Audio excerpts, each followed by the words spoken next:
ভয় পেও না মা, ধৈর্য ধরো। ও ভালো হয়ে যাবে তো? অবশ্যই হবে, তুমি দোয়া করো বেশি করে। তা তো করছি।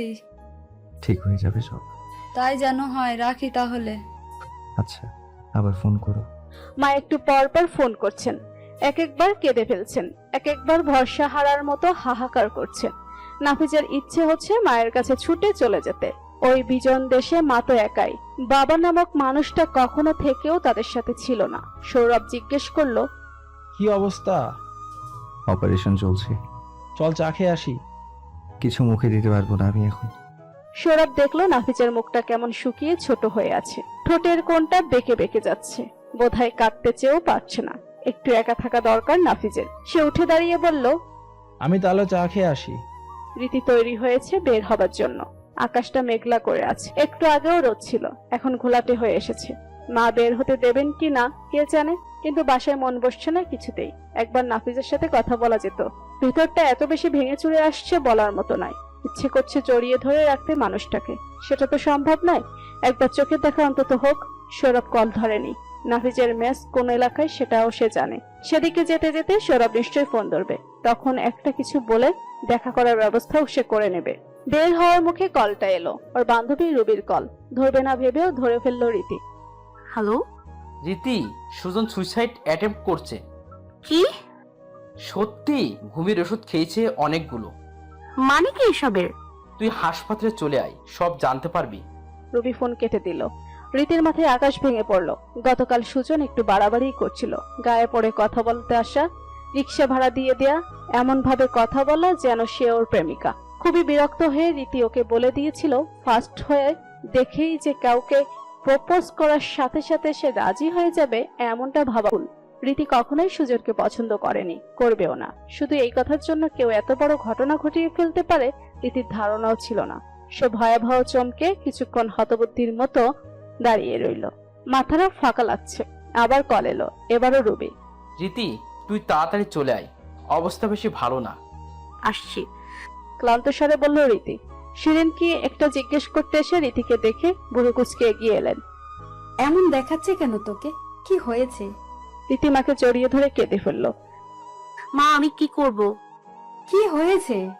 রীতির কথা জড়িয়ে যাচ্ছে, তবুও সে উঠে দাঁড়িয়ে বলল, আমাকে হসপিটাল নিয়ে যাবে, আমার জন্য একজন মরে যাচ্ছে।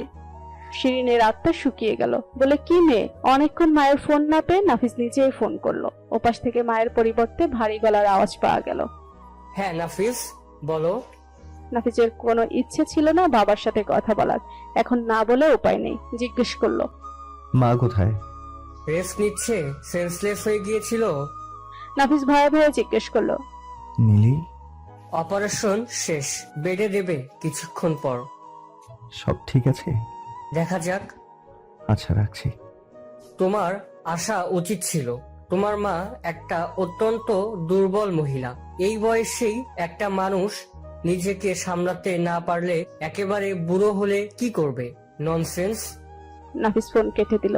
ইচ্ছে হলো মোবাইলটা ছুঁড়ে মারতে। অনেক কষ্টে রাগ সামাল দিল। অপারেশন বোধহয় ঠিকঠাকই হয়েছে, এটাই এখনকার সান্ত্বনা। হাসপাতালে পৌঁছে খুবই বিতিকিচ্ছিরি একটা অবস্থার সৃষ্টি হলো। সুজনের মা কান্নাকাটি করছেন, বাবা বিষণ্ণ মুখে বসে আছেন, আরো কিছু আত্মীয় বসে আছেন এদিকে। রীতিকে দেখে সবাই এমন ভাবে তাকাতে শুরু করলো যেন সে নিজের হাতে সুজনকে এক পাতা ঘুমের ওষুধ গিলিয়ে দিয়েছে। রীতি শক্ত করে মায়ের হাত ধরে আছে। বান্ধবীদের কাছে যেতেই ওরাও যেন কেমন অন্যরকম ব্যবহার করতে শুরু করলো। আজব তো, এমনই যদি করবে তাহলে ডেকে আনলো কেন? রীতির এখানে কি কাজ? রবি বোধহয় তাকে আনানোর জন্য বলেছিল অবস্থা খারাপ। আসলে তেমন কিছু না, সুজনের জ্ঞান ফিরেছিল একবার, আবার ঘুমাচ্ছে এখন। সুজনের অবস্থা অতটাও খারাপ না শুনে রীতির প্রাথমিক ভয়ের শকটা কেটে গেছে। আবারও নাফিজের কাছে যাবার ইচ্ছেটা পেয়ে বসেছে, কিন্তু হাসপাতালে এসে হুট করে কি চলে যাবে, আর মাকে কি বলবে? শিরিন পরিস্থিতি সামাল দেবার চেষ্টা করে ব্যর্থ হয়েছেন। সুজনের পরিবার আগুন হয়ে আছে এখন, ছেলের কিছু হলে কেস করবেন ইত্যাদি বলছেন। রীতির মন পড়ে আছে নাফিজের কাছে, ওর কথাই ভাবছিল। এবার একটা গুঞ্জন শোনা গেল, সুজনের নাকি জ্ঞান ফিরেছে আবার। রীতির নাম নিচ্ছে চোখ খুলেই। কখনো মিস ইউনিভার্স বা মিস ওয়ার্ল্ড প্রতিযোগিতায় ফার্স্ট রানার্স আপের কথা চিন্তা করেছো? মুকুটের থেকে মাত্র একটা ছোট্ট কদম দূরে থেকেও যোজন যোজন দূরে পিছিয়ে পড়ে সে। যখন বিজয়ীর ঘোষণা দেয়া হয় তার আগের মুহূর্তেও তার চোখের সামনে হাজারটা স্বপ্নের হাতছানি থাকে, যেটা নিমিষেই ধ্বংস হয়ে যায়। বুক ভাঙায় কষ্ট আর আর্তনাদ বুকে চেপে তাকে হাসি মুখে পাশের জনকে জড়িয়ে ধরে শুভেচ্ছা জানাতে হয়। কি দারুণ অভিনয় ভাবতে পারো। অথচ তার এতদিনের একটু একটু করে জমানো স্বপ্নের ইমারত ভেঙে টুকরো টুকরো হয়ে গেছে এইমাত্র। চোখের সামনে অন্ধকার হয়ে এসেছে। আপনি একটু বাড়িয়ে বলছেন না? সেকেন্ড হওয়াও তো কম কথা না। রীতি বার্গারে কামড় দিয়ে চিবুতি চিবুতি বলল। নাফিস যেন একটু মনক্ষুণ্ণ হলো। এই সেকেন্ড আর ফার্স্টের মধ্যে আকাশ পাতাল তফাৎ। তুমি কোনো সেকেন্ড হওয়া মেয়ের নাম বলতে পারো? না, আমি আসলে বুঝতে পারছি এখন বিষয়টা, কিন্তু এখন সেসব বলছেন কেন? নাফিস কি একটা বলতে গিয়ে থেমে গেল। এই ছোট্ট মেয়েটা কি আর বুঝবে? কথা ঘুরিয়ে বলল। বাদ দাও, তোমার সেই আশিকের এখন কি অবস্থা? রীতির মুখ কালো হয়ে গেল। বলল, জানি না, মরুক সে। নাফিস মুখ টিপে হেসে নিজের অর্ডার করা চিকেন ফ্রাই মুখে তুলল। বেশি বক্তৃতা দিতে গিয়ে ঠান্ডা হয়ে গেছে খাবার। রীতি ঘন্টায় আগেও ছিল হাসপাতালে। সুজনের হতচ্ছাড়া কাজের জন্য বিরক্তিতে চলে যাচ্ছিল। বেটা ঘুম ভেঙে বলে কিনা রীতিকে দেখবে, আর ওর বাড়ির লোক যারা একটু আগেও রীতির দিকে বিষ দৃষ্টিতে তাকিয়েছিল তারা গোলে পানি হয়ে ওর কাছে গিয়ে বলল, যাও না মা, একটু যাও, বেচারা যেন আর শক না পায়। রীতি পান মুখ করে ভেতরে গেল। গিয়ে দেখে বিছানায় শুয়ে ছাদের দিকে এক দৃষ্টিতে তাকিয়ে আছে সুজন। সে গিয়ে দাঁড়াতেই ছেলেটা মুখ তুলে চাইলো। কয়েকবার চেষ্টা করে গলা পরিষ্কার করে কথাগুলো বলল, যেগুলো শুনে রীতির সর্বাঙ্গ রাগে জ্বলে গেল। শোনো Ritu, you are nothing in front of me. তোমার মতো হাজারটা মেয়ে আমি নিজের ইচ্ছায় নাচাতে পারি, তবে একটা মুসকিতে মেয়ে হয়ে সাহস করো কিভাবে আমাকে অপমান করার? তবে কি ভাবছো আমি তোমার জন্য ঘুমের ওষুধ খেয়েছি? নো, আমি সহ্য করতে পারিনি তোমার ওই দিনের মতো মেয়ে আমাকে অপমান করবে। অপমানের যন্ত্রণাটা একটু বেশি হয়ে গিয়েছিল। তোমাকে এসব কথা বলতেই খোঁজ নিলাম। দেখো তবে এরপর কি করি? আমাদের এই কাজটা করা উচিত হয়নি, অন্তত তোমার মতো মেয়ের কথা শুনে তো নয়। উনি গেট আউট, তোমার চেহারাও আমি আর দেখতে চাই না। রীতির অনেক ইচ্ছে থাকা সত্ত্বেও সুজনকে কিছু বলল না। হাসপাতালে শুয়ে থাকা মানুষ যাই করুক, তাকে খারাপ কথা শোনানো অমানবিক হয়ে যায়। সে দ্রুত হেঁটে বেরিয়ে এলো। কোনো দিকে না তাকিয়ে মায়ের হাত ধরে টেনে বেরিয়ে এলো। হতভম্ব শিরিন সব শুনলেন রিকশায় বসে। রাগে তারও গা জ্বলতে থাকলো, কিন্তু ব্যাপারটা এমনই যে কিছু করার নেই। এমন সময় রীতির মোবাইল বাজলো। দেখলো সৌরভ ফোন করেছে। সে জানালো নাফিসের বোন ভালো আছে। রীতি জিজ্ঞেস করলো, তোমরা কোথায়? খেতে এসেছি। নাফিস সারাদিন কিচ্ছু খায়নি। কোথায়? সৌরভ ঠিকানা বলল। শিরিন পাশ থেকে জিজ্ঞেস করলেন, কি হয়েছে রে? রীতি বলতে শিরিন বললেন, চল ছেলেটাকে দেখে আসি। রীতি যেন হাতে চাঁদ পেল। খুশিতে সংবরণ করে বলল, আচ্ছা। দুজন যখন রেস্টুরেন্টে পৌঁছেছে তখন নাফিস আর সৌরভের এক দফা খাওয়া শেষ। নাফিসকে বেশ ফ্রেশ লাগছে, তবে সে যে কয়েক রাত ধরে ঘুমায় না আর প্রচন্ড মানসিক চাপে আছে এটা বোঝা যায় চেহারা দেখে। রীতির কেমন খারাপ লাগতে শুরু করলো নাফিসকে দেখে। কি খায় কি করে কিছুরই তো ঠিক নেই। সে অবশ্য মায়ের সামনে কিছু বলল না। শিরিনী খবর জিজ্ঞেস করলেন। নাফিস বলল, আপনারা কি খাবেন বলুন, আজকে আমি খাওয়াবো। শিরিন কিছু বলার আগেই তার ফোন বাজলো। বর্নার কলেজ থেকে ফোন করেছে। কি যেন ঘটিয়েছে সে। এক্ষুনি যেতে হবে। সৌরভ শিরিনকে নিয়ে সেখানে চলে গেল। রয়ে গেল শুধু রীতি আর নাফিস। নাফিস তারপর থেকে কি সব যেন বলে যাচ্ছে। বেশিরভাগই মানুষের কষ্ট বা ব্যর্থতা নিয়ে বকবক। রীতি মনোযোগ দিয়ে শুনছে, কিন্তু কিছুই বুঝতে পারছে না। নাফিসের কথা এলোমেলো ধারায় বয়ে যাচ্ছে। নাফিস শেষে সব বাদ দিয়ে বলল, ছেলেটা পিছু ছাড়েনি তাহলে? রীতির এতক্ষণে আবার সব মনে পড়লো। তাতে আরেকবার শরীর ঝাঁকুনি দিয়ে উঠলো। একটু ঝাঁজের সুরেই বলল, ছেলে মানুষ এমন হয় আমি জীবনে কল্পনাও করতে পারিনি। নাফিস একটু কৌতুকের সুরে বলল, কেন, কেমন হয়? রীতি সবটা খুলে বলল। নাফিস হো হো করে হেসে উঠল। তার কয়েকদিনের মন খারাপের ক্লান্তি সে হাসির সাথেই যেন গায়েব হয়ে গেল অনেকটা। সে বলল, প্রীতি শোনো, এসব হওয়া ভালো। বুড়ো বয়সে শীতের রাতে নাতি নাতনিকে গল্প শোনাতে পারবে। আমার জন্য একজন ঘুমের ওষুধ খেয়েছিল। রীতি রাগ করলো না একটুও। ভালো লাগছে নাফিসকে হাসি মুখে কথা বলতে শুনে। নাফিস বলেই যাচ্ছে, আমি তো জমিয়ে রেখেছি কি কি বলবো আমার নাতি নাতনিকে, কোন গল্প বলবো ছেলে মেয়েকে, সেসব। রীতি বলে বসলো। তাহলে বিয়ে করে ফেলেন, ছেলে মেয়ে হয়ে যাক। গুছিয়ে নেই, তারপর বিয়ে চিন্তা। এখনো লক্ষ্যে পৌঁছাবার অনেকটা পথ বাকি। কিন্তু লক্ষ্যে পৌঁছাতে গিয়ে যদি বুড়ো হয়ে যান, তাহলে নাতি নাতনির বয়সী ছেলে মেয়েকে গল্প শোনাতে হবে। নাফিস হেসে ফেলল। না না, এত দেরি হবে না। তার আগে গাছ ছেড়ে ফেলবো। দারুণ, পছন্দের কেউ নেই আপনার? নাফিস একটু ভেবে বলল। আছে, কিন্তু কিন্তু কি? কিন্তু বিয়ে হয়ে গেল কদিন আগে। ক্যাটরিনা কাইফকে পছন্দ করতাম, বুঝলে? ভেবেছিলাম আমি গলায় মালাটা দেবো। রীতি হাসলো। নাফিস খেয়াল করলো রীতির চোখে তার পছন্দের মেয়ে আছে। শুনে একটা কষ্টের ছাপ পড়েছিল, যেটা পর মুহূর্তে মুছে গেছে। মেয়েটা কি তাকে পছন্দ করে? কতখানি? কি ভয়ানক ব্যাপার! সে তো এমন কিছু ভাবেনি, কিন্তু সেরকম কিছু তো রীতি বলেনি, আভাসও দেয়নি। না, এটা মনের ভুল হয়তো। বর্ণা অনেকদিন ধরে প্ল্যান করছিল কি করে ওই জিসানকে শায়েস্তা করা যায়। অনেক ভেবেচিন্তে বের করা প্ল্যানটা আজকে কাজে লাগাবে ঠিক করলো। জিসানকে সেদিনের এত কাণ্ডের পরেও শোধরায়নি।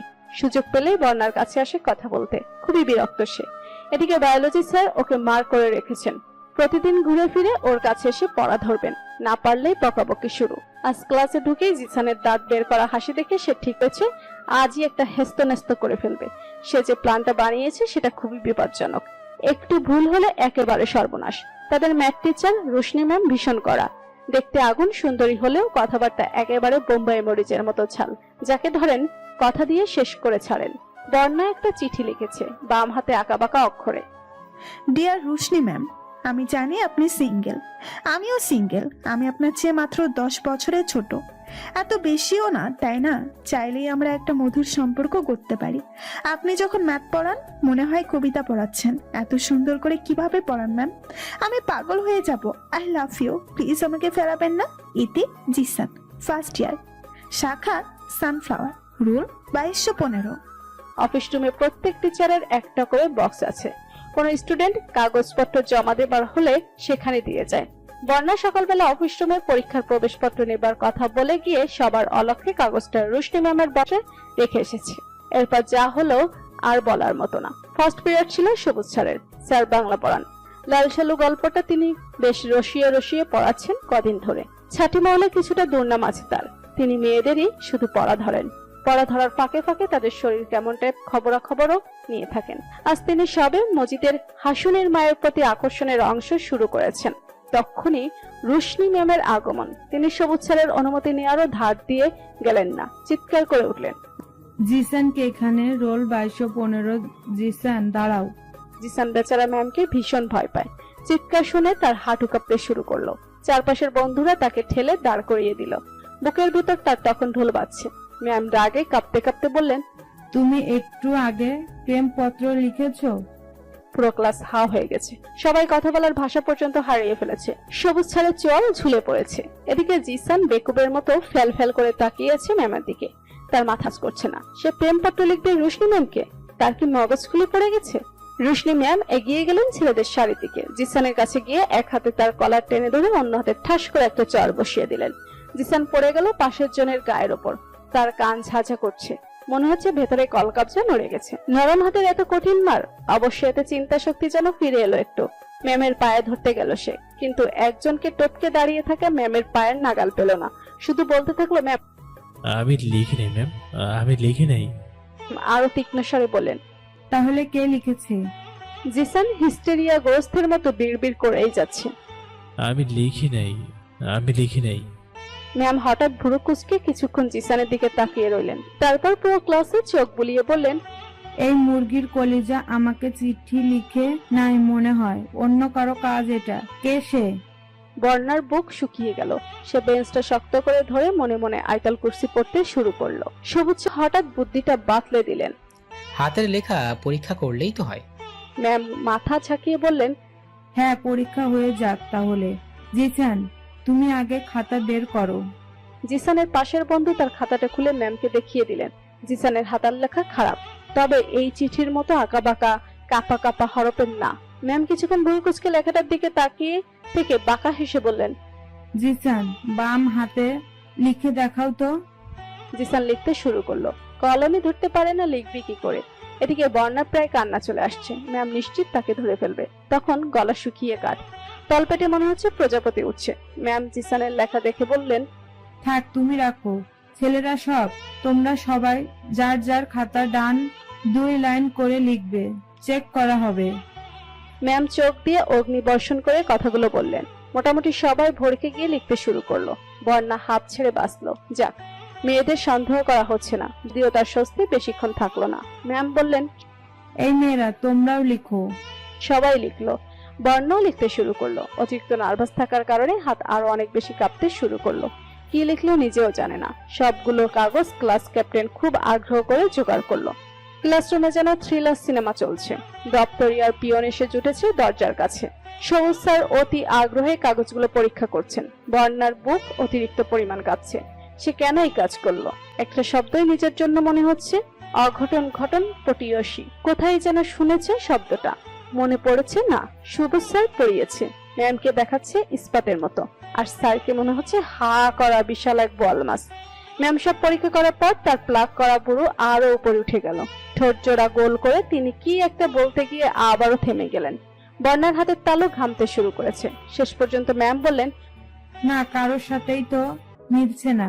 বর্ণা এই পর্যন্ত শুনলো। স্বস্তিতে তার মাথা ঘুরেই গেল। পাশের মেয়েটার উপর ঢলে পড়লো সে। রীতি কোল্ড কফিতে চুমুক দিয়ে বলল, আপনার খুব খুশি লাগছে তাই না? আপনার চোখ দেখে বোঝা যায়। নাফিস একটু অবাক হলো, কিছুটা বিব্রত। যতই ছোট বোনের মতো ভাবার চেষ্টা করুক, সেরকম চিন্তা ধুয়ে ধুয়ে যাচ্ছে। সামনে বসে আছে অপূর্ব এক সুন্দরী, আর চশমার আড়ালে ঢাকা বড় বড় চোখ, টিকালো নাক, টুকটুকে ঠোঁট, কাঁচা সোনার মতো গায়ের রং। একটু পরপর চুল ঠিক করে কপালের ওপর থেকে সরিয়ে দেওয়া প্রত্যেকটা জিনিস চুম্বকের মতো আকর্ষণ করছে নাফিসকে। সে ঢোক গিলছে বারবার। সুন্দরীদের সে এড়িয়ে চলতে পারে, কিন্তু এমন অমায়িক আর নিষ্পাপ মনের সাথে সৌন্দর্য যোগ হলে সেটা চাইলেও চোখের আড়াল করে রাখা যায় না। রীতির চোখে অদ্ভুত এক মায়া কাজ করছে। মেয়েটা কি তাকে পছন্দ করে? আবারও প্রশ্নটা মাথায় ঘুরপাক খেতে লাগলো। যদি করে তাহলে কেন করে? সে তো আহামরি কিছু না। আর যদি পছন্দ না করে থাকে, তবে কি করে তার চোখ দেখে বুঝে নিচ্ছে সে অনেক খুশি? নাফিস রীতির প্রশ্নের উত্তর না দিয়ে বাইরের দিকে তাকালো। বিকেলের রোদ ফিকে হয়ে এসেছে। সন্ধ্যা নামছে নাকি? তারা তো এখানে এসেছিল দুপুরে। এতটা সময় ঘুরিয়েছে। হাত ঘড়ি দেখলো নাফিস, 4:40। ইয়া খোদা! সে রীতিকে জিজ্ঞেস করলো, তোমার বাসা থেকে ফোন করেনি? অনেকটা সময় কেটে গেছে। রীতি যেন একটা স্বপ্ন থেকে বেরিয়ে এলো। সত্যি তো, তার কথা কি সবাই ভুলে গেল? অন্তত মায়ের ফোন করা উচিত ছিল। যাকগে, ভালোই হয়েছে নাফিসের সাথে এতটা সময় কাটানো গেল। নাফিস ভাবছে আইনস্টাইনের থিওরি অফ রিলেটিভিটি। সুন্দরী মেয়ের সামনে 5 ঘন্টা বসে থাকলেও মনে হয় 5 মিনিট। এতটা সত্যি কি করে হলো? তারপর হুট করে মনে হলো এই কথাগুলো রীতিকে লিখেছিল সেই সুজন নামের ছেলেটা। নাফিস একা একাই কেমন ভ্যাবাচেকা খেয়ে গেল। সে কি প্রেমে পড়ে যাচ্ছে? না না, এ কিছুতেই হতে দেয়া যাবে না। এত সোজা নাকি প্রেম? রীতি আবারও স্বপ্নালু দৃষ্টিতে তাকিয়েছে নাফিসের দিকে। নাফিসের একটু লজ্জায় লাগছে। সে রেস্টুরেন্টের বিল মিটিয়ে দিল। তারপর বলল, চলো ফেরা যাক। রীতি আবদারের সুরে বলল, আমাকে বাসায় পৌঁছে দিতে হবে। নাফিস একটু হেসে বলল। অবশ্যই। বের হয়েই রীতি বলল, একটু হাঁটবেন লেকের দিকে প্লিজ? আজকে আপনার মন ভালো, আমারও। তোমার মন কেন ভালো? তোমার জীবনে তো ট্র্যাজেডি ঘটে গেল সকালে। রীতি মুখ বাঁকিয়ে বলল, ছাই ফাজিল একটা। ওর বউটা হবে ঝগড়াটে, সারাদিন ওকে শিলপাটায় পিষবে। অভিশাপ দিচ্ছ? রীতি একটা দীর্ঘশ্বাস ফেলে বলল, না, এমনি বললাম। তুমি কেন খুশি বললে না? বিকেলটা সুন্দর কাটলো বলে। নাফিস আর কিছু বলল না। ওর লজ্জা লাগছে। কি একটা বাজে অবস্থা। বর্ণাকে ধরাধরি করে মেয়েদের কমন রুমে নিয়ে যাওয়া হলো। জ্ঞান ফেরার পরও ওর দুর্বল লাগছে শুনে কলেজের মেডিকেলে নেওয়া হলো। স্যালাইন দিয়ে তবে একটু ঠিক করা গেল তাকে। রুশনি ম্যামও সাথে এসেছেন। তার বেশ খানিকটা অপরাধ বোধ হচ্ছে। তিনি বোধহয় একটু বেশি চেঁচামেচি করে ফেলেছেন। একটা সামান্য চিঠি নিয়ে এত লঙ্কা কাণ্ড না করলেও হতো। যে লিখেছে লিখেছে, সেজন্য একটা পিরিয়ড নষ্ট করে চিৎকার করে একটা বাচ্চাকে অসুস্থ করে দেওয়া উচিত হয়নি। জিসান ছেলেটাও নাকি কানে ঠিক মতো শুনছে না। ও বেচারা হয়তো জানেই না এ বিষয়ে কিছু। হতে পারে কোনো টিচার এই কাজ করেছে। সবচেয়ে বেশি সন্দেহ হচ্ছে সবুজ স্যারকে। ওই বদমাশ লোক যা খুশি করতে পারে। বর্ণা অজ্ঞান হবার পর লোকটা তো ওকে ধরার জন্য এগিয়েও গিয়েছিল, গায়ে হাত দিয়ে ফেলছিল। তিনি নিজে শেষ পর্যন্ত আটকেছেন। সবুজ স্যারই তাহলে দেখে নেবেন তিনি তাকে। বর্ণার খবর ওর মাকে দেওয়ার পর হাসপাতালে শিরিনা সৌরভ হাজির হলো। বর্ণার ভয় এখনো কাটেনি, মুখ শুকিয়ে আছে। চোখ খুলে স্বয়ং রুশনি ম্যামকে দেখে আবারও চোখ বুজে ফেলেছে। উফ, এই মহিলা কেন এখানে এসে বসে আছে? বর্ণা মনে মনে বলল, আল্লাহ, ম্যামকে সরিয়ে দাও এখান থেকে। এবারের মতো বাঁচিয়ে দাও। আর কোনোদিন কাউকে চিঠি লিখবো না। আল্লাহ তার কথা শুনলেন। রুশনি ম্যামের ফোন আসায় তিনি সরে গেলেন। বর্ণা মায়ের সাথে টুকটাক কথা বলল। শিরিন গজগজ করছেন। তোমার ডায়েট আমি বের করে দিব। প্রতিদিনই ঢং, ভাত খাবো না, মাংস খাবো না। আজকে একটা না বলবি আর একটা করে থাপ্পড় খাবি। সৌরভ একটু কাচুমাচু ভঙ্গিতে দাঁড়িয়ে আছে। তার এককালীন প্রেমিকাটিও এই রুমেই দাঁড়িয়ে আছে। মহা মুসিবত। বিকেল নাগাদ বন্যা অনেকটাই সুস্থ হয়ে গেল। বাড়ি নিয়ে যাওয়া হবে তাকে। তার এক বান্ধবী এক ফাঁকে আলগোছা তার হাতে একটা কাগজের টুকরো গুজে দিয়ে বলল, জিসান দিয়েছে। বন্যা ইচ্ছে না থাকা সত্ত্বেও ভাঁজ খুলে লেখাটা পড়ল। আমি জানি তুমি আমার জন্য ভয়ে অজ্ঞান হয়ে গেছো। ভাবিনি এতটা পছন্দ করো আমায়।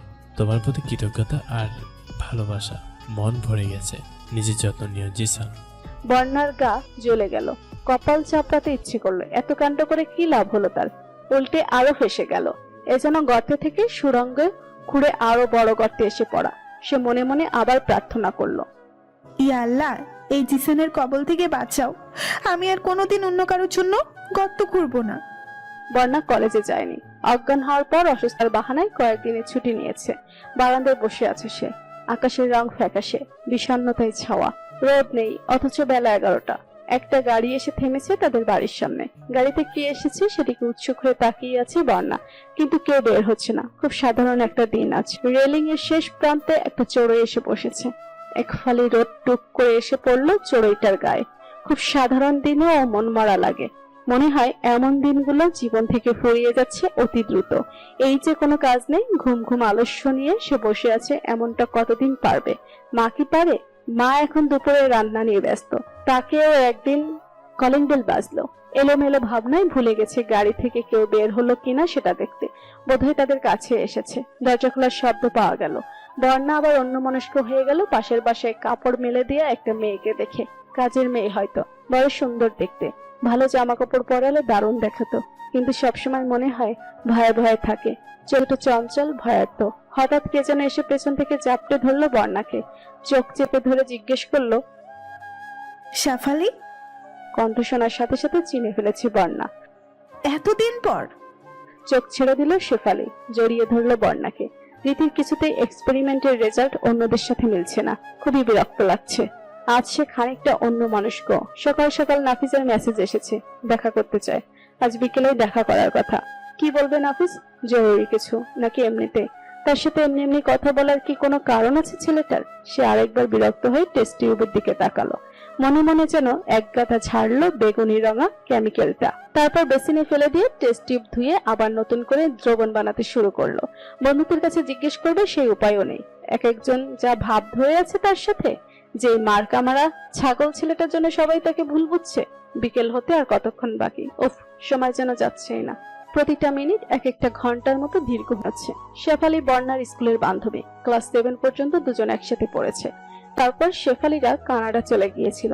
এতদিন পরে কদিনের জন্য দেশে এসে শেফালি সবার আগে দেখা করতে এসেছে বন্যার সাথে। দুজনের যোগাযোগ মোটামুটি ছিল সোশ্যাল মিডিয়ার কল্যাণে, কিন্তু আগের মতো আন্তরিকতাটা হারিয়ে যাচ্ছিল। দেখা হয়ে যেন পুরনো স্মৃতিগুলো চাঙ্গা হয়ে গেল। আর কত কথা। বর্ণা যেন একদিনেই সুস্থ হয়ে গেল পুরোপুরি। বর্ণার পরিবর্তন দেখে খুশি হলেন শিরিন। রান্নার মেনু বদলে গেল। দ্রুত হাতে ভালো কিছু পদ রান্না করে ফেললেন তিনি। জোর বাতাস বইছে। অ্যাপ্রনটা এখনো গায়ে জড়ানো রীতির। বাতাসে চুল এলোমেলো হয়ে যাচ্ছে। সে দাঁড়িয়ে আছে ইউনিভার্সিটির মেইন গেটের পাশে। ঝড় হবে মনে হচ্ছে। নাফিসের দেখা নেই। এখানেই তো আসার কথা। আর একবার ঘড়ি দেখলো রীতি। বিকাল 5টা। আর ঘন্টাখানেক থাকবে ভালো, তারপর রাত হয়ে যাবে। বাড়ি থেকে ফোন আসতে শুরু করবে। কোথায় আছে এই ছেলে? নাফিস এলো হন্তদন্ত হয়ে। হোপাতে হোপাতে বলল, ক্লাবের কাজে আটকে গেছিলাম, সরি। ইটস কে। অনেকক্ষণ ধরে দাঁড়িয়ে আছো? না, এই তো আধ ঘন্টা। ইস, আমি অনেক সরি। দেখা করতে বললেন হঠাৎ? কাজ আছে তাই। কি কাজ? কোথাও বসি, চলো কিছু খাই। চলেন ফুচকা খাই। নাফিস ফুচকার দোকানের দিকে তাকিয়ে ঢোকিলে মুখটা বিকৃত করে বলল, পথে ধুলোবালি 7টা লেয়ার এতক্ষণে এই ফুচকার উপর পড়ে গেছে। খেতে চাও? রীতি হেসে বলল, আচ্ছা, খাবো না। চলো, ভালো জিনিস খাবার। আমার পছন্দের কফি আর পাস্তা। এই তো কাছেই দোকানটা। খাবারও স্বাস্থ্যসম্মত। দুজন বসে খাবার অর্ডার করার পর রীতি জিজ্ঞেস করলো, চলুন এবার। তোমার বোন ফিরেছে? সুস্থ আছে? হ্যাঁ, আলহামদুলিল্লাহ। দারুণ। ওকে দেখতে যাব, সাথে কিছু নিয়ে যাব, কিন্তু কি নেব বুঝতে পারছি না। এমন কিছু নিতে চাই যেটা দেখে ওর মন ভালো হয়ে যাবে। তোমার চয়েস তো খুব ভালো, তাই ভাবলাম তোমার সাথে পরামর্শ করি। রীতি কত কিছু ভেবে এসেছিল, বোনের রূপারের কথা শুনে একেবারে চুপসে গেল। যদিও বাইরে সেটা বুঝতে দিল না, স্বাভাবিক থাকার চেষ্টা করে বলল। তো কি টাইপ গিফট দিতে চান? নাফিস বলল। ঠিক গিফট না, আসলে ওর মন ভালো করা কিছু। রীতির মাথায় কিছু আসছে না। সামনে সুদর্শনের প্রতি তার আগ্রহ অনেক বেশি। পাস্তা চলে এসেছে। নাফিস বোধহয় দুপুরে কিছু খায়নি, খুব দ্রুত খাচ্ছে সে। বাইরে বাতাস বাড়ছে, রীতির ভেতরটাও তোলপাড় লাগছে। কেন নাফিস সামনে থাকলেই তার এরকম অস্থির লাগে, কান্না পায়। মনে হয় এই মানুষটাকে না পেলে তার জীবনে আর কিছুই অবশিষ্ট থাকবে না। খাওয়া শেষে নাফিসের সুযোগ হলো রীতির দিকে তাকানোর। বলল, ব্যাপার কি, খাচ্ছ না যে? এমনি ক্ষুধা নেই? আছে। তাহলে খাও। বলে নিজের জন্য আরেক প্লেট অর্ডার করে কফিতে চুমুক দিল নাফিস। বাইরের দিকে তাকালো একবার। বৃষ্টি পড়তে শুরু করলে মুশকিল হয়ে যাবে। রীতি বাসায় যাবে কেমন করে, তার একটু টেনশন শুরু হলো। আবহাওয়া ভালো না আজ। রীতির দিকে তাকাতেই রীতি চট করে চোখ সরিয়ে নিল। নাফিসের কেমন একটা লাগলো। তার আগেই মনে হয়েছে মেয়েটা তাকে পছন্দ করে। সত্যি কি করে? রীতিকে সে নিজেও পছন্দ করে, তবে বন্ধুর ছোট বোন হিসেবে নাকি আরেকটু বেশি। রীতি এত সুন্দর যে সামনে থাকলে তার কোনো কিছু ভাবতে ইচ্ছে করে না। নিজের চিন্তায় লাগাম টানলো নাফিস। এসব ভাববে না, রীতি এর ছোট বোন, আর কিছু না। আরেক প্লেট পাস্তা চলে এলে এবারে প্লেটটাও চটজলদি সাবার করে ফেললো নাফিস। রীতির ততক্ষণে খাওয়া হয়ে গেছে। রীতি মুখ মুছে বলল। নাফিস বলল, আচ্ছা বলুন তো, আপনার বোনের ফুল পছন্দ? মেসেজে কথা বলবো এই ব্যাপারে। আজ উঠো, আকাশের অবস্থা ভালো না। তাহলে হসপিটালে ভর্তি করে আসুন। নাফিস প্রথমে রসিকতাটা বুঝতে পারেনি, খেয়াল করে তবে বুঝলো। হেসে ফেললো সে। রীতির দিকে তাকিয়ে দেখলো রীতি এক দৃষ্টিতে তাকিয়ে আছে তার দিকে। সন্ধ্যায় চলে যাওয়ার কথা ছিল শেফালির, কিন্তু বন্যার জোড়াজুড়ি আর আবহাওয়া দেখে রয়ে গেল। সন্ধ্যায় লুডোর বোর্ড নিয়ে বসলো দুজন, কিন্তু ঠিক জমলো না। রীতি এখনো ফেরেনি। শিরিনকে বলতেই তিনি জানালেন খেলতে টেলতে পারবেন না, নাস্তা তৈরি করতে ব্যস্ত এখন। অগত্যা তারা গিয়ে ধরলো সৌরভকে। সৌরভের একটু বাতাস বইলে শীত বেড়ে যায়। সে গায়ে কাঁথা জড়িয়ে কম্পিউটারে ডোরেমন কার্টুন দেখছিল। সেটা দেখে জোরে হেসে ফেললো শেফালি। সৌরভ খানিক লজ্জা পেয়ে কম্পিউটার বন্ধ করে দিল। বোন আর বোনের বান্ধবীর পাল্লায় পড়ে লুডো খেলতে বসতে হলো তাকে। তবে ভীষণ নার্ভাস সৌরভ একের পর এক ভুল চাল দিয়ে গেল। আর তার গুটিগুলো একে একে সাবার করে বর্ণা আর শেফালি হাসতে হাসতে গড়াগড়ি খেতে থাকলো। শিরিনের মাঝে এসে নাস্তা দিয়ে গেছেন। খেতে খেতে খেলা চলছে দুই বান্ধবীর ইশারায় কথা। শেফালির বেশ লাগছে, অনেকদিন পর মন খুলে আনন্দ করা যাচ্ছে। বাড়ির নিচে এসে রীতি বলল, ভেতরে আসুন না। না, আজ যাই, পরে একদিন আসবো। গিফটের প্ল্যান করতে কাল দেখা করবেন? করা যায়, আমি মেসেজ দেবো রাতে, তুমি ভেবে রেখো। আচ্ছা, আর শুনুন, বলো। দুপুরের সময় মতো খেয়ে নেবেন, নয়তো আলসার হয়ে যাবে। তোমাকে কে বললো আমি ঠিক মতো খাই না? রীতি রহস্য করে বলল, আমার কাছে একটা নীলকান্ত মণি আছে, ওটা কথা বলে। আমি যে জিজ্ঞেস করবো সব বলে দিতে পারে। নাফিস হাসলো। হাত নেড়ে গেটের বাইরে পা রাখলো। তখনই বৃষ্টির প্রথম ফোঁটাটা তার গায়ে এসে পড়লো। কেন যেন অদ্ভুত রকমের ভালো লাগায় মন ভরে গেল তার। আচ্ছা, রীতির সাথে এখন এক ছাদের নিচে বসে গল্প করা গেলে কেমন হতো? অনেক রাত অবধি হোস্টেলের ছেলেদের সাথে গল্পগুজব করে নাফিস যখন নিজের ঘরে গেল তখন রাত বাজে 11:20। মনে পড়লো খাওয়া হয়নি। সে রীতিকে পৌঁছে দিয়ে একবার তৌফিকের দোকানে ঢু মেরেছিল। তৌফিক সাইবার ক্যাফে তুলে দিয়ে কফি শপ দেবে বলে ঠিক করেছে। দোকান ডেকোরেশন নিয়ে বকবক করে মাথা ধরিয়ে দিয়েছে। নাফিসকে খাওয়াবে বলে বিরিয়ানিও অর্ডার করেছিল, কিন্তু শেষ পর্যন্ত খাওয়া হয়ে ওঠেনি। তৌফিকের বাড়ি থেকে ফোন আসায় ছুটতে হয়েছে তাকে। নাফিসও ফিরে এসেছে। সে খিদেটা টের পেল এতক্ষণে। সকালে 2 ফালি পাউরুটি আর সন্ধ্যায় 2 প্লেট পাস্তা বাদে সারাদিন আর কিছু খাওয়া হয়নি। ঘরেও কিছু নেই, দোকানে যেতে ইচ্ছে করছে না। অগত্যা না খেয়ে শুয়ে পড়লো সে। শোয়ার আগে 2 গ্লাস পানি গিলে নিল। হালকা বৃষ্টি শুরু হয়েছে আবার। হালকা তালের একটা মিউজিক বাজছে পাশের ঘরে। ওর জানালার একটা পাল্লা খোলা, সেটা দিয়ে বাইরের সোডিয়াম লাইটের বৃষ্টি ভেজা আলো আসছে। বাতাসে মাটির ঘ্রাণ, কি দারুণ। এমন দিনে ভীষণ ভালো লাগার সাথে সাথে ভর করে একাকিত্ব। কেউ পাশে বসে নেই, কেউ নেই খুব গোপন কথাটি বলার। মেসেজের শব্দে ঘুমের প্রাথমিক আবরণটা কেটে গেল। আবার কে এখন? অচেনা নাম্বার। মেসেজে লিখেছে, ঘুমিয়ে পড়েছো জান? নাফিস অবাক হয়ে তাকিয়ে রইল। জান মানে? সে পাল্টা মেসেজ দিল। Wrong number. উত্তর এলো, কোন রং, লাল না নীল? নাফিস হেসে ফেললো। লিখলো, কালো। দুষ্টুমি করে না জান। কি করছো শুনি? অন্য কোনো মেয়ের কথা ভাবনি তো? নাফিস এবার আর ফাজলামো না করে লিখলো। দেখুন আপনি ভুল নম্বরে মেসেজ পাঠাচ্ছেন। পরের মেসেজটা অবাক করে দিল তাকে। লিখেছে, মোটেই ভুল নয়, তুমি আমার নাফিস বেবি। নাফিস ঢোক গেল, এ কোন যন্ত্রণা, কে এটা? ক্লাসের কেউ? ত্রোপা নামের একটা মেয়ে তাকে পছন্দ করত, কিন্তু এসব লেখার কথা নয়। ক্লাসের মেয়েদের সাথে তার সাধারণ বন্ধুত্বের সম্পর্ক, অন্য কারোর সাথে তো কথাও হয় না। আচ্ছা, কেউ মজা করছে না তো? নিশ্চিত মজাই করছে, সেও করবে। নাফিস এবার মনে মনে হাসলো, লিখলো, চিনেছি বাবু, আমি শুয়ে আছি, তুমি কি করো? আমিও শুয়ে আছি। কি খেয়েছো রাতে? কিছুই খাইনি, তোমার চেহারা দেখলে আমার পেট ভরে যাবে। একটু ছবি দাও তো, হট ছবি দিবা, বুঝলা? ওপাশ থেকে এরপর মেসেজ এসে বন্ধ হয়ে গেল। নাফিস খুব একচোট হাসলো। ওপাশের মানুষটা তাহলে মেয়ে, ছেলে হলে ফাজলামো বাড়ত। মেয়ে বলে লজ্জা পেয়ে গেছে, কিন্তু তাকে বোকা বানিয়ে দিয়ে 10 মিনিট পর একটা ছবি পাঠানো হলো নাম্বারটা দেখে। ছবিটা ধোয়া চায়ের কাপের ছবি। এই, এইটা কি? হট ছবি। আমি তো তোমার ছবি চেয়েছি বাবু। আবার মেসেজ বন্ধ। নাফিস কি মনে করে নাম্বারটা হট দিয়ে সেভ করলো মোবাইলে।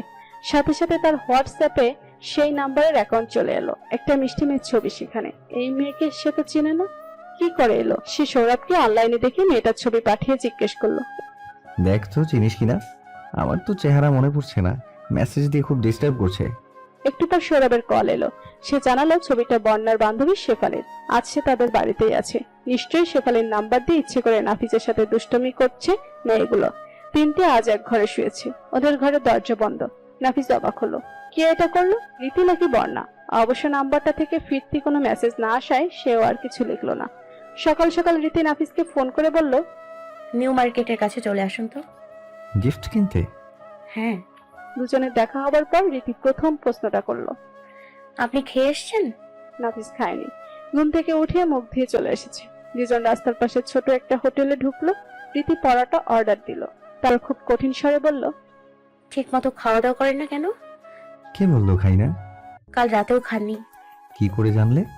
নাফিসের মজা লাগছে। রীতি কখন বলবে সে মেসেজ দিয়েছিল নাকি বলবে না। রীতি বলল, আমি জানি।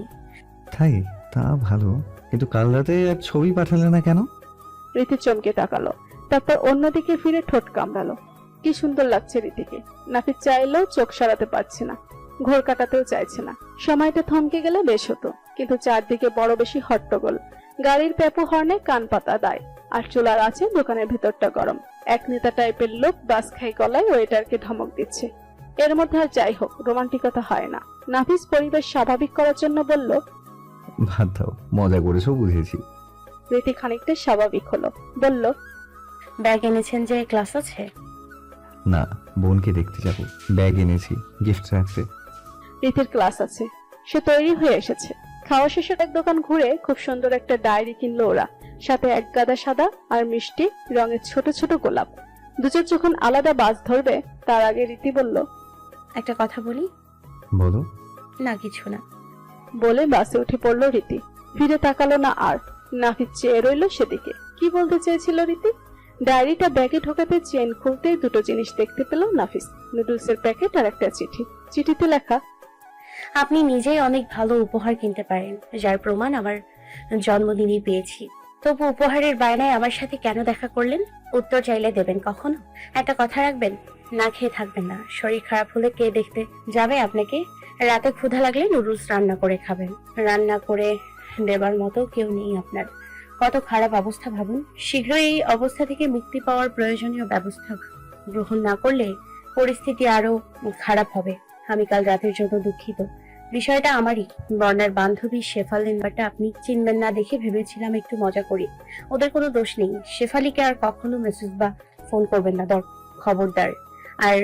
আর এই চিঠির বিষয়বস্তু সম্পর্কে কথা বলতে গেলে আরেকটা চিঠি লিখতে হবে। সরাসরি কথায় এসব প্রসঙ্গ তোলা যাবে না।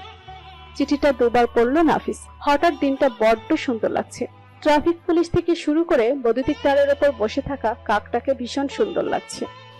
বাবা, আমারে বাঁচাও, আমি মরে গেলে আমার পোলাটার কি হবে নি? ওর আর কেউ নাই। বিধবা মহিলার আর্তচিৎকারে হাসপাতালের করিডোর ভেসে যাচ্ছে। আরো অনেকেই হচ্ছে। নাফিস যে বাসটাতে উঠেছিল সেটাই অ্যাক্সিডেন্ট করেছে। আহত হয়েছে প্রচুর মানুষ। নাফিসের হাত কেটে গেছে, রক্ত পড়ছে। তবু সে হাত লাগাচ্ছে অন্যদের হাসপাতালে পৌঁছে দেওয়ার কাজে। এই মহিলা নাফিজের পাশে বসেছিল, জানালার পাশে বসেছিল বলে কাজ গেঁথে গেছে শরীরে। সে ভয় করছে হয়তো মরে যাবে, একমাত্র ছেলেটা এতিম হয়ে যাবে। নাফিজ সহ্য করতে পারছে না, বেরিয়ে এলো সেখান থেকে। একজন মারা গেছে শুধু, বাস ড্রাইভার নিজে। ব্রেক ফেল করেছিল বাসটা, হাতের কাঁটাটা যন্ত্রণা দিচ্ছে। একবার ব্যান্ডেজ করিয়ে এলে হতো। ভেতরে যেতে আর ইচ্ছে করছে না মহিলার, কান্না শোনার ভয়ে ওর ব্যাগটা থেতলে গেছে। হাতে থাকা ফুলগুলো রক্তে লাল হয়ে ভিজে গিয়ে পড়ে আছে কোথাও। সে কি এই অবস্থায় পারি যাবে? নীলিমা বোধহয় আশা করে বসে আছে। নাফিস ভেতরে গেল অবশেষে, ব্যান্ডেজ করিয়ে নিয়ে চললো বাড়ির দিকে। উপহার নষ্ট হয়ে গেছে। বাড়ির পাশের দোকান থেকে ক্যাডবেরি কিনে নিয়ে বাড়িতে ঢুকলো। নীলিমা সত্যি তার অপেক্ষায় বসেছিলেন মাও। নাফিজের অবস্থা দেখে তারা আর তাকে ছাড়লই না। নীলিমাকে সুস্থ মনে হলো। বাড়িতে বাবা নেই, গল্পগুজব করতে পারবে ভেবে নাফিজও রয়ে গেল বাড়িতে। রীতির সারাদিন কেমন অদ্ভুত লাগছে, হাত পা কাঁপছে খানিক পর পর। নাফিসকে চিঠিটা দেয়া কি উচিত হলো? সে কি পড়েছে? সেটা পড়ে কি ভাবছে?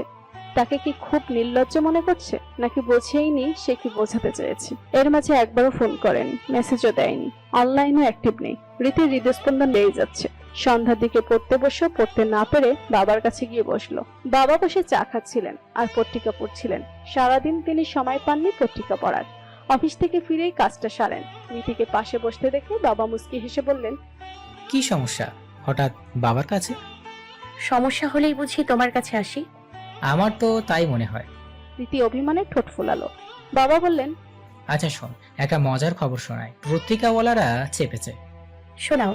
যশোরের এক প্রত্যন্ত গ্রামে এক 19 বছর বয়সী ছেলে বিয়ে করেছে 62 বছরের এক মহিলাকে। মহিলার আবার দুটো মেয়েও আছে, একটার বয়স 22 আর একটার 29। বিয়ের 3 মাস পর সেই মহিলা তার নতুন শ্বশুরের সাথে বিয়ে করে পালিয়ে গেছে, আর ছেলেটা মহিলার ছোট মেয়েকে বিয়ে করেছে। রীতির একটু হাসিও পেল না। খবরের কাগজওয়ালাদের আর কোনো কাজ নেই, যত সব নোংরা খবর। বাবা রীতির মাথায় হাত বুলিয়ে বললেন, কিরে, তোরা কি আজ পরীক্ষার রেজাল্ট দেবে? না তো। তাহলে কি পরীক্ষার রেজাল্টের দিন তোর চেহারা এইরকম লাগে? অন্য কিছু হয়েছে? না বাবা, কিছু না। বলে রীতি উঠে পড়ল। বাবাটার কি হয়েছে জিজ্ঞেস করতে করতে জ্বালিয়ে মারবে। সে বারান্দায় গিয়ে দেখলো সৌরভ বসে আছে, হাতে মোবাইল, কি যেন দেখছিল। রীতিকে দেখে চট করে লুকিয়ে ফেললো। রীতির খুবই বিরক্ত লাগলো। সৌরভের ব্যবহার টিনেজারদের চেয়েও শিশুতোষ। রীতি শেষ পর্যন্ত নিজের ঘরেই চলে গেল। নাফিসের দেয়া মাছেদের সাথে খানিকক্ষণ নিজের মতো কথাবার্তা বলল, তারপর শুয়ে পড়লো মোবাইল হাতে। ফেসবুকে ঢুকতে একটা ভিডিও দেখে লাফিয়ে উঠে বসলো রীতি। বাস অ্যাক্সিডেন্ট হয়েছে, সেখানে অনেক লোক আহত হয়েছে, রক্তারক্তি অবস্থা। আশেপাশের এলাকায় কেউ হয়তো ভিডিওটা করেছে, যেটা প্রচুর শেয়ার হয়েছে। সেগুলো বড় কথা না, সবচেয়ে বড় কথা হলো বাস থেকে বের করা লোকগুলোর মধ্যে নাফিজও আছে, তাকে বের করছে। ঠিক সময় ভিডিও শেষ, শুধু এক ঝলক দেখতে পেয়েছে তাকে। রীতির গলা শুকিয়ে গেল, বুকের ভিতর শুরু হলো হাতুড়ি পেটা। সে দ্রুত নাফিসকে ফোন করলো, কিন্তু ফোনটা বন্ধ দেখাচ্ছে। রীতি দৌড়ে গেল সৌরভের কাছে, তাকে একটা ধাক্কা দিয়ে বলল, ভাইয়া দেখো। ভিডিওটা বাড়িয়ে ধরলো সৌরভের দিকে। সৌরভও আটকে উঠলো, নাফিসকে ফোন করলো, ফোন বন্ধ। তার মেসে ফোন করে জানলো নাফিস ফেরেনি। সৌরভ ঘামতে শুরু করলো। এদিকে রীতি কেঁদে ফেলেছে। সৌরভ অবশ্য সেটা খেয়াল করলো না, বলল, আমি যাই, দেখে আসি। রীতি তার হাত টেনে ধরে বলল, আমিও যাব। তুই কোথায় যাবি? রাত হয়ে গেছে এত। তুমি কোথায় যাবা? ওদিকের হাসপাতালগুলোতে খোঁজ নেব। রীতি কাঁদো কাঁদো হয়ে বলল। আমিও যাই না। সৌরভ এবার রীতির দিকে তাকে একটু আশ্চর্য হলো। মনে হচ্ছে রীতির ওপর দিয়ে ঝড় বয়ে গেছে। কারণ কি? সে অবশ্য মাথা ঘামানোর সময় পেল না। বলল, না, তোকে নেওয়া যাবে না, আমি ফোন করে জানাবো খবর পেলে। সৌরভ বেরিয়ে গেলে রীতি অন্ধকার বারান্দার কোনায় গুটিসুটি হয়ে বসে নাফিসের সুস্থতা চেয়ে প্রার্থনা করতে শুরু করলো। কে জানে ছেলেটা কেমন আছে। বাবা রাতেও ফিরবে না শুনে নাফিসকে আর যেতেই দিল না নীলিমা। ভারতে গিয়ে দক্ষিণ ভারতীয়দের সাথে পরিচয় হয়েছে তার, অনেক মজার কাণ্ড হয়েছে, সব শোনাবে নাফিসকে। নাফিসও বহুদিন পর বাড়ির টানে রয়ে গেল। মায়ের হাতের রান্না খেয়েছে বহুদিন পর, তাও মায়ের হাতেই। ডান হাতটাই কেটেছে তার, তাই মাও সুযোগ পেয়েছেন ছেলেকে নিজ হাতে খাইয়ে দেবার। মন্দের মাঝেও ভালো যাকে বলে। নাফিস এসবের মাঝে বেমালুম ভুলে গেছে রীতির চিঠির কথা, এমনকি রীতির কথাও। তার পুরানো বেডরুমে সে শুতে গেলে বহুদিন পর তেমন করে সাজিয়ে রেখেছে মা। আলমারিটার দরজাটা খুলতে হঠাৎ এক ঝলক পুরানো স্মৃতি ধাক্কা দিয়ে গেল তাকে। সামনেই দেখতে পেল পারফিউমের বোতলটা, মীরার দেয়া শেষ উপহার। সৌরভ অনেকগুলো হাসপাতাল ঘুরে শেষ পর্যন্ত সেই হাসপাতালে চলে এলো যেখানে দুর্ঘটনায় পড়া রোগীদের আনা হয়েছে, কিন্তু অনেক খুঁজে নাফিসকে পেল না। এদিকে রোগীর তালিকায়ও তার নাম ওঠেনি। মেসে ফোন করলো আবার, না, নাফিস ফেরেনি। সৌরভের দুশ্চিন্তা বেড়েই চলল। অতঃপর তার মনে পড়লো তৌফিকের কথা। তৌফিককে ফোন করলো সে। তৌফিক জানতো নাফিজের আজ বাড়িতে যাওয়ার কথা, এমনকি সন্ধ্যার দিকে ভিডিও কলে কথাও হয়েছে মামির সাথে। তখন নাফিজের সাথেও কথা হয়েছে। সে খবরটা জানিয়ে দিল সৌরভকে। হাত ছেড়ে বাঁচল সৌরভ। সেই সাথে ভীষণ রাগও হতে লাগলো নাফিজের ওপর। একটা ফোন করে জানাবে না, আহাম্মক কোথাকার। নাফিজকে গালাগাল করতে করতে সে ভুলেই গেল রীতিকে কথা দিয়ে এসেছে নাফিজের খবর জানাবে। রীতি ইতিমধ্যে তাকে অনেকবার ফোনও করেছে, কিন্তু সাইলেন্ট থাকায় সে ফোনটা ধরতে পারেনি। নাফিজের খবর শুনে রিল্যাক্সড হয়ে সে লেকের পাড়ে ব্রিজের ওপর দাঁড়িয়ে রাতের হাওয়া খেতে লাগলো। পার্কটা সুন্দর লাইটিং করে সাজানো, রাতে দারুণ লাগে। শুধু জোড়া জোড়া ছেলে মেয়ে দেখলে মনটা খারাপ হয়ে যায়। সে কাপড়দের থেকে মুখ ফিরিয়ে এক ঠোঙা বাদাম কিনে চিবোতে শুরু করলো। ধীরে সুস্থে বাড়ি ফিরলেই হবে, এত তাড়া নেই তার। নাফিস পারফিউমের বোতলটা হাতে নিয়ে বিছানায় গিয়ে বসলো। কত স্মৃতি মনে পড়ে যাচ্ছে। তার প্রথম প্রেম ছিল মীরা। সেই কলেজে পড়ার সময় থেকে একসাথে ছিল তারা। মেয়েটা ছিল একটা আলোর মতো, যেখানেই থাকতো ঝলমল করত। অসংখ্য উপহার দিয়েছে মীরা তাকে, আলমারি খুললেই চোখে পড়বে। সে যখন এই বাড়িতে এসেছিল তখনও সম্পর্কটা মাখনের মতোই মসৃণ ছিল। তারপর একটা দীর্ঘশ্বাস ফেললো নাফিস। তারপর পারফিউমের বোতলটা নিয়ে জানালা দিয়ে ছুঁড়ে ফেলে দিল বাইরে। দোতলা থেকে প্রচন্ড শক্তিতে কংক্রিটের পথে পড়ে সেটা ভেঙে চুরমার হয়ে গেল। এত দূর থেকে ছড়িয়ে পড়া সুগন্ধির ঘ্রাণ পাওয়া গেল না। যত স্মৃতিই থাকুক না কেন, নাফিজের এই ছোট জীবনে দেখা সবচেয়ে স্বার্থপর মানুষটাই মীরাই। বেশি কিছু না, শুধু সেই রাতটার কথা মনে পড়ে যে রাতে মীরা নাফিসকে ফোন করে জানিয়েছিল তার বিয়ে হয়ে গেছে। নাফিস বাড়ি থেকে রাগ করে চলে যাওয়ার পর থেকেই মীরার ব্যবহারে কেমন পরিবর্তন এসেছিল। নাফিস নিজেই তখন মানসিকভাবে বিধ্বস্ত। মীরার পরিবর্তন চোখে পড়তে তার একটু সময় লেগে গিয়েছিল। যখন একটা সাপোর্টের তার ভীষণ প্রয়োজন ছিল, তখনই মেয়েটা তার থেকে দূরে সরে গেল। এক রাতে ফোন করে মীরা বলল, আমার বিয়ে হয়ে গেছে। নাফিস ভাবছিল মীরা দুষ্টুমি করছে। সে বিয়ের কোনো গন্ধও পায়নি, কিন্তু মীরা দুষ্টুমি করছিল না, সত্যি কথাই বলছিল। খুব সিরিয়াস গলায় মীরা জানিয়েছিল, আমি জোকস করছি না নাফিস, সত্যি আমার বিয়ে হয়ে গেছে। আমি অনেক চেষ্টা করেছিলাম বাবাকে বোঝাতে, কিন্তু তিনি রাজি হননি। তুমি তো জানোই বাবা তোমার বাড়ি ছেড়ে দেওয়ার একেবারে পছন্দ করতে পারেনি। তিনি চেয়েছেন তার মেয়ে সুখে থাকুক। একটা অকর্মহীন ছেলের কাছে তিনি মেয়ে দিবেন না, সেই জন্য অন্য জায়গায় বিয়ে ঠিক করলেন। আমার কিছু করার ছিল না নাফিস। I am sorry. তুমি ভালো থেকো।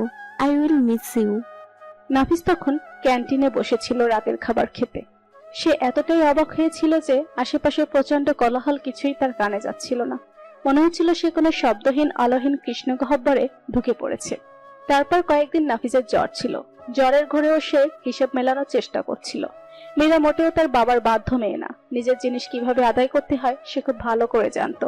এতগুলো দিন একসাথে ছিল তারা। মীরা কি করে পারলো নাফিস জানে না, জানতেও চায় না। মীরার একটুও ভরসা ছিল না তার উপর।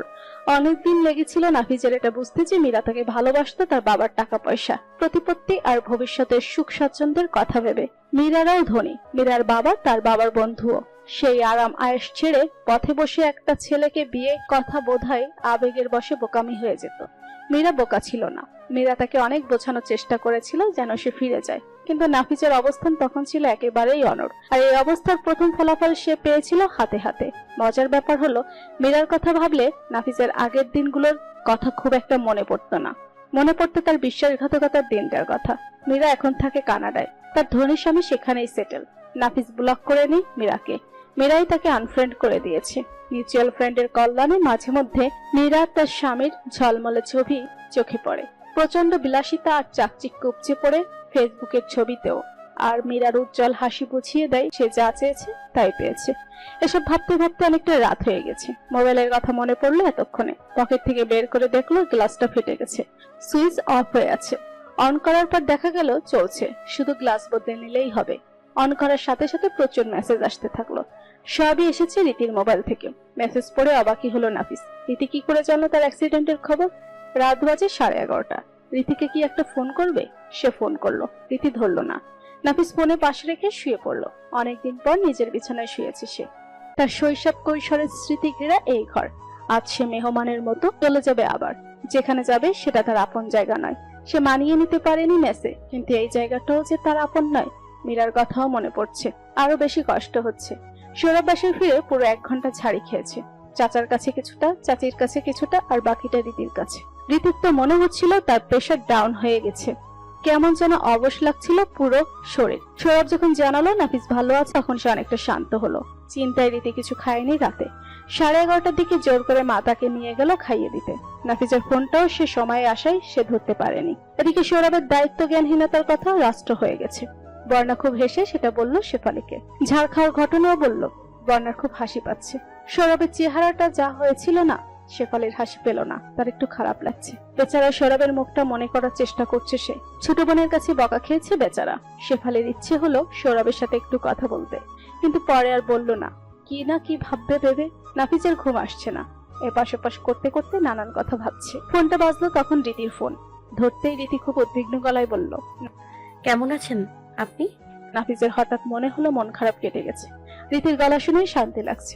মেয়েটার মধ্যে কোথা থেকে যেন পৃথিবীর সব শান্তি এসে বাসা বেঁধেছে। সে যখন কথা বলে পুরোটা সময় নাফিসের মনে হয় জীবনটা সুন্দর। আপনি জানেন আমি কি পরিমাণে ভয় পেয়েছিলাম? রীতির গলাটা ধরে এলো। কথা শুনে তার ভেতরে কষ্টটার আঁচ পাওয়া যাচ্ছে। নাফিসের মনটা অজানা একটা ভালো লাগায় ভরে যাচ্ছিল বারবার, সাথে একটু আফসোস। রীতির চেহারাটা এই মুহূর্তে দেখতে পাচ্ছে না বলে। রীতিকে কেমন লাগছে এখন? কল্পনার স্রোত বয়ে গেল। রীতির মুখটা গোলগাল, চশমা পরে বলে, খেয়াল না করলে দেখা যায় না আড়ালে থাকা চোখের বিস্তৃত পল্লব। চিকন ঠোঁট লালচে, ঠোঁটের পাশে ছোট্ট তিল আছে, খুবই ছোট। এটাও খুব খেয়াল না করলে বোঝা যায় না। নাকটা সরু, চওড়া কপাল, গায়ের রং সোনার মতো সুন্দর, আর চুল ঘন কালো। সামনে নতুন গজিয়ে থাকা চুলগুলো বেশিরভাগ সময় কপালের ওপর এসে থাকে। এখন হয়তো চুল একটু এলোমেলো, চেহারা থমথমে, গাল দুটো এসব ফোলা। নাফিসের চিন্তা ভাগলো অপাশে তীক্ষ্ণ আওয়াজে। আপনি শুনতে পাচ্ছেন? জি ম্যাডাম, বলুন। কিছু জানাননি কেন? আপনি জেনেছেন কিভাবে শুনি? পুরো ঘটনা খুলে বলল রীতি। নাফিস শুনে বলল, অনেক টেনশনে ফেলে দিয়েছিলাম তো। এই লাইভওয়ালারাও পারে, সাহায্য না করে ভিডিও করছিল, ভাবা যায়? ওর কথা বাদ দিন, আপনার কথা বলুন। ভালো আছি আমি রীতি। কি করছেন? শুয়ে আছি। আপনার বাড়িতে, তাই না? আমার বাবার বাড়িতে। আপনারই তো সেটা। মোটেও না, বাবার কোনো জিনিস আমি নেব না, নিতে ইচ্ছুক নই। রীতি কিছুটা শুনেছে সৌরভের কাছে, তাই কথা বাড়ালো না। নাফিস তাকে এই ব্যাপারে বলবে সেটাই তার ধারণা ছিল না। বলেছে ভালো হয়েছে, আরো বলার হলে আপনাতেই বলবে। সে জিজ্ঞেস করলো, বোন কেমন আছে? নাফিস জানালো। কথা চলতে থাকলো অনেকক্ষণ। আর অনেক কেঁদেছে বলে রীতি ক্লান্ত হয়ে পড়েছিল, তাই কিছুক্ষণ পরেই ঘুমিয়ে পড়লো। নাফিসও ক্লান্ত ছিল, সেও কথা বলতে বলতে কখন ঘুমিয়ে পড়েছে খেয়াল নেই। ভোরে রীতির ঘুম ভাঙলে দেখতে পেল ফোনটা কাটেনি। ওপাশ থেকে নাফিসের ভারী নিঃশ্বাসের শব্দ পাওয়া যাচ্ছে। রীতির মনে হলো সকালটা ভারী সুন্দর করে শুরু হলো তো। নাফিস সেই মহিলাকে দেখতে গেল পরদিন। সে বাসে তার পাশে বসেছিল। হঠাৎ তার মনে হয়েছে মহিলার ছেলে জানে তো অ্যাক্সিডেন্ট কথা, নাকি সে পাগল হয়ে ঘুরছে গতকাল সৌরভ যেমন ঘুরছিল। হাসপাতালে পৌঁছে দেখলো মহিলার অবস্থা অত ভালো নয়। গায়ে কাজ গেঁথে কয়েক জায়গায় মারাত্মক ক্ষত সৃষ্টি হয়েছে। শরীরের বাম পাশ প্রায় পুরোটাই ব্যান্ডেজ বাঁধা। মহিলা কাটটাচ্ছে আর জ্বরের ঘরে এলোমেলো বিলাপ করে যাচ্ছে। নাফিস তার পাশে বসলো। মহিলা তার দিকে তাকালো। চিনতে পারলো বলে মনে হলো না। মহিলা বোধহয় আশা নিয়ে তাকিয়েছিল তার ছেলে এসেছে ভেবে। আশাহত হয়ে চোখ ফিরিয়ে নিল। নাফিস জিজ্ঞেস করলো, আপনার ছেলে খবর পেয়েছে? মহিলা দুদিকে মাথা নেড়ে জানালো পায়নি। তার মোবাইল আছে?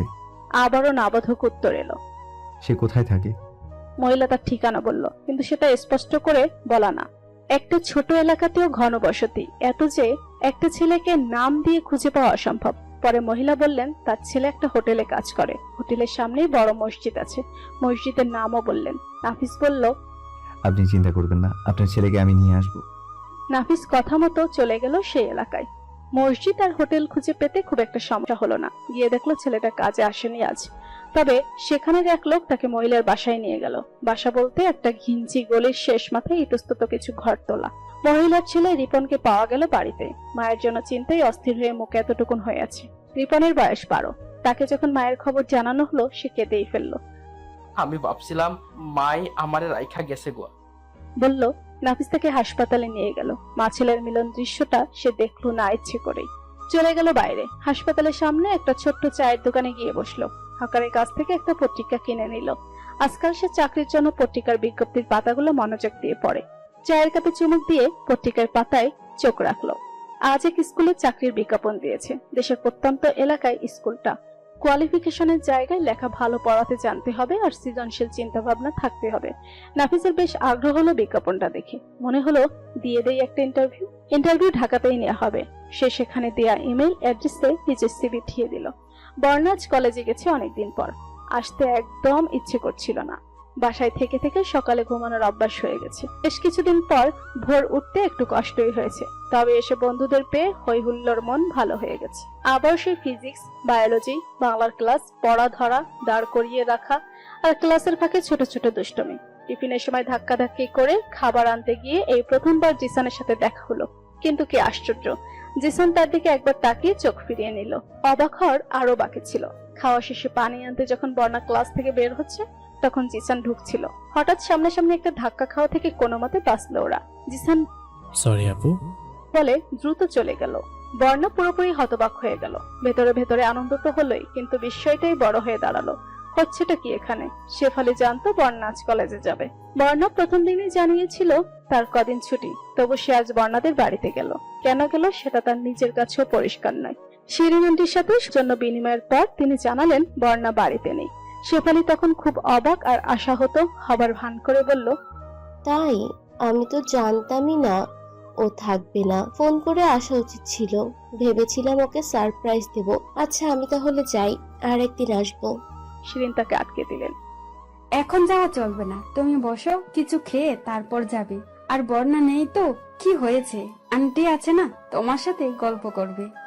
শেফালি হাসি মুখে বলল, আচ্ছা আন্টি, আমি বর্ণার ঘরে গিয়ে বসি।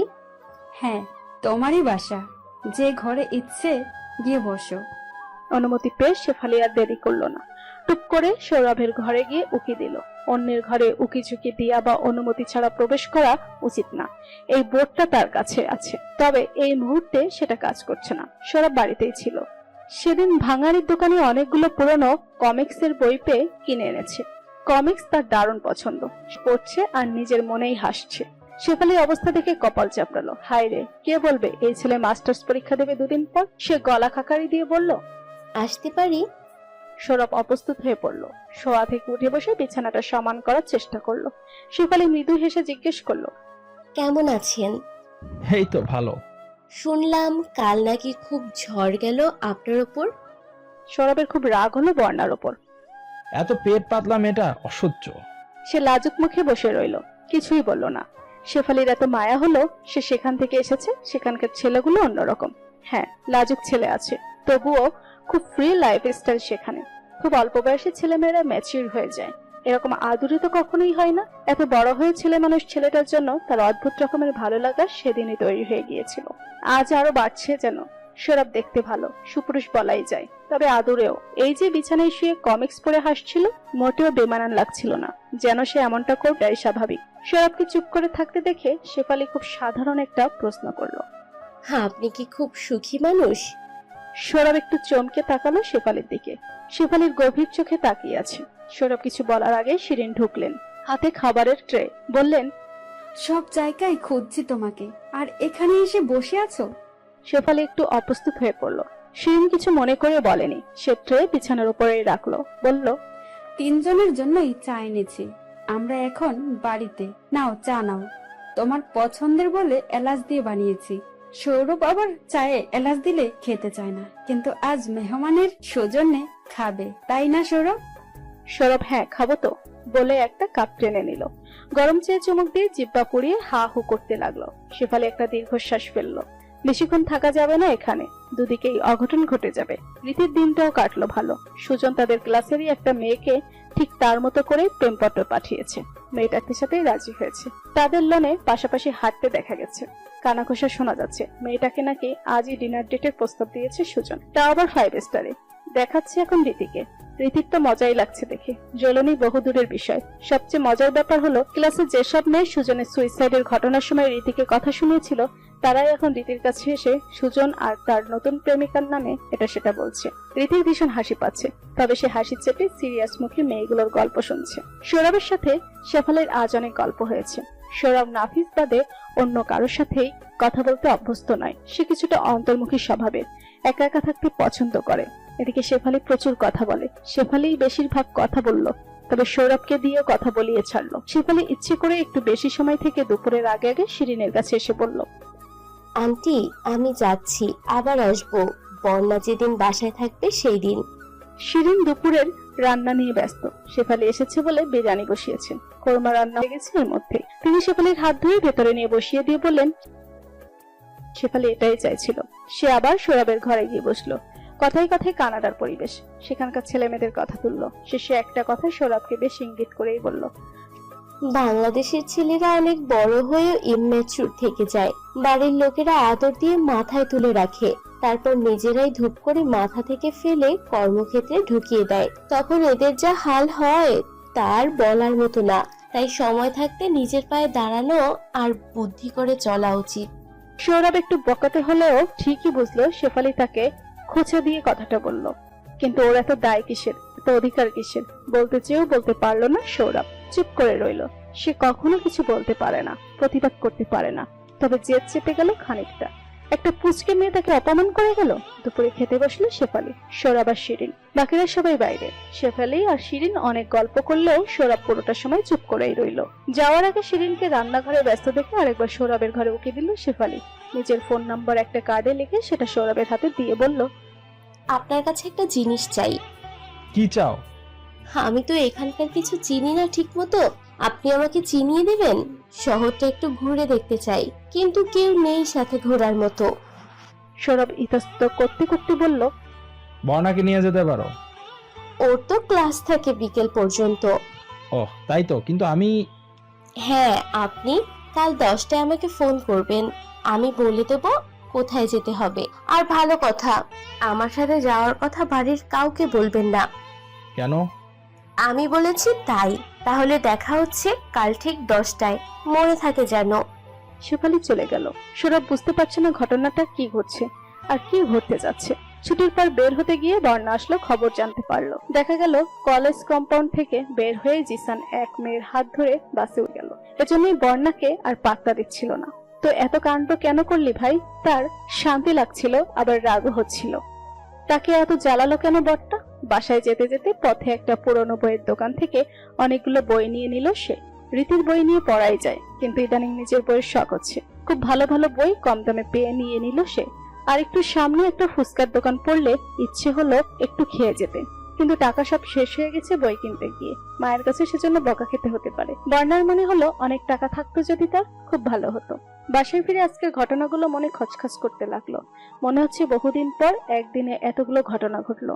দিনটা কিভাবে মনে রাখা যায়? এখন ফেসবুকে ট্রেন্ড চলছে, ছোট থেকে বড় সবাই ব্লগ করে, রিলস বানায়, কত কি। বর্ণার কোনো বুদ্ধি মনে ধরলো না। শেষে ভাবলো লিখে ফেলতে। গত বছর জন্মদিনে বাবা খুব সুন্দর একটা ডায়েরি উপহার দিয়েছিল, সেটাতে লিখলে কেমন হয়? নতুন ডায়েরির প্রথম পাতায় বর্ণা তার জীবনের প্রথম দিনলিপি লিখে ফেললো। লেখার পর যখন নিজে পড়লো তখন বেশ ভালো লাগলো। নিজেই নিজেকে বলল, বাহ বর্ণা, তুই তো দেখি বইয়ের মতো লিখে ফেলেছিস। রীতি ইউনিভার্সিটি থেকে ফেরার পথে দেখতে পেল এক জায়গায় নাফিস সহ আরো কয়েকজন দাঁড়িয়ে আছে বিশাল ব্যানার হাতে। তাতে বর্ণাত্মদের জন্য সাহায্য চেয়ে আবেদন। রীতি রিক্সা থামিয়ে নেমে পড়লো, এগিয়ে গেল নাফিসের দিকে। নাফিস ব্যস্ত থাকলেও রীতিকে রিক্সা থেকে নামতে ঠিকই দেখেছে। তার চোখে আটকে গেছে কচি কলা পাতা রঙের সালোয়ার কামিজ পরে এগিয়ে আসতে থাকা অপরূপা মেয়েটার দিকে। রীতি কাছে এসে কি বলবে ভেবে না পেয়ে বলল, আমি আপনাদের সাহায্য করতে পারি? নাফিস একটু হেসে বলল, স্বচ্ছন্দে। রীতি নিজেও দাঁড়িয়ে গেল পথে। নাফিসদের দলের অনেকেই ঘুরে ঘুরে রীতির দিকে তাকাচ্ছে। এত সুন্দর মেয়ে সচরাচর দেখা যায় না। রীতি একটু অপ্রস্তুত, নাফিসও বিরক্ত। সমাজসেবা করতে এসে এসব কেমন ব্যবহার। সে রীতির পাশে গিয়ে দাঁড়ালো, কিছুটা তাকে আড়াল করে। দুপুরের কড়া রোদ্দুর গায়ে লাগছে। রীতি দেখলো নাফিসের গলা বেয়ে ঘামের রেখা নেমে গেছে, শার্ট ভিজে গেছে। তার কাছে অদ্ভুত লাগলো, এত বড় লোকের ছেলে নাফিস, বিশ্বাস করতে কষ্ট হয়। রীতি বলল, এই টাকা আপনারা নিজেরা বন্যার্তদের কাছে পৌঁছে দেবেন? নাফিস বলল, হ্যাঁ, আমরা রিলিফ নিয়ে রওনা দেব আগামীকালই। বাহ। একটু পর কথাটা মনে হতেই বলল, কিন্তু আমাদের তো পরীক্ষা শুরু আগামী সপ্তাহে। হ্যাঁ, আমরা 2 দিন থাকবো, কেবল ফিরে পড়াশোনা শুরু করব। হবে তাতে? নাফিস চোখ মটকে বলল, আমি তো আর the great intelligent brilliant girl Riti নই। আমার পরীক্ষার আগে রাতে পড়লেও চলবে। রীতি বিরক্ত হলো, তবে কিছু বলল না। সে খেয়াল করলো বেশিরভাগ লোক এখন তার কাছে বাস্কেটে টাকা দিচ্ছে। একবার করে তার দিকে ভালো করে তাকাচ্ছে, তারপর যাচ্ছে। নাফিস বলল, মিস রীতি, আপনার আর থাকতে হবে না। সবাইকে সবকিছু মানায় না। আপনার উদ্দেশ্য মহৎ, তবে আপনি চেষ্টা করুন আপনার ইউনিভার্সিটি থেকে কিছু ফান্ড জোগাড় করে দিতে। পথে ঘাটে হিরে মানিক পড়ে থাকলে লোকে চোখ দেবেই, তার চেয়ে চলুন বাড়ি পৌঁছে দিই। রীতি মনে মনে হাসলো, বাইরে মুখ গোমড়া করে বলল, ওকে। নাফিস অন্যদের কাজ বুঝিয়ে দিয়ে চলল রীতির সাথে। রীতি বলল, আমি আপনাকে আইসক্রিম খাওয়াতে চাই। নাফিস মাথা দুলিয়ে বলল। যথা ইচ্ছা। আইসক্রিম নিয়ে এসে রীতি বলল, চলুন হেঁটেই যাই, পা ব্যথা হলে রিক্সা নেওয়া যাবে। নাফিস পুনরাবৃত্তি করলো। যথা ইচ্ছা। রীতি খেতে খেতে আনমনা হয়ে যাচ্ছিল। নাফিস প্রশ্ন করলো, কি হয়েছে? রীতি বলল, একটা কথা জিজ্ঞেস করতাম, কিছু মনে করবেন কিনা ভাবছি। মনে করার মতো প্রশ্ন? হতেও পারে। করো, কিছু মনে করবো না।